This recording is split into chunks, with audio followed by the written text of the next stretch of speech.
সম্মানিত ভাইরা আমার, ফিল শব্দের বাংলা অর্থ হচ্ছে হাতি। আল্লাহ রাব্বুল আলামিন হাতির নামে সূরা নাজিল করলেন। এখান থেকে বোঝা যায় আল্লাহ শুধু মানুষের রব নয়, আল্লাহ অন্যান্য মাখলুকের রব। আল্লাহ হাতির রব, আল্লাহ গরুর রব।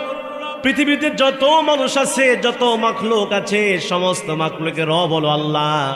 এই জন্য আল্লাহ রাব্বুল আলামিন হাতির নামে সূরা দিলেন। আমরা আল্লাহকে প্রশ্ন করলাম, আল্লাহ আপনি কোরআনুল কারীমের ভিতরে হাতির নামে সূরা দিলেন, আপনার কাছে আমরা জানতে চাই, আল্লাহ আপনি কি কোরআনুল কারীমের ভিতরে গরুর নামে সূরা দিয়েছেন নাকি? যদি আমরা এই প্রশ্ন আল্লাহকে করি, আল্লাহ বলে, গোলাম আমি যেমনি হাতির নামে সূরা দিয়েছি, তেমনি ভাবে আমি আল্লাহ পাক গরুর নামেও সূরা নাজিল করেছি। কোন সূরা?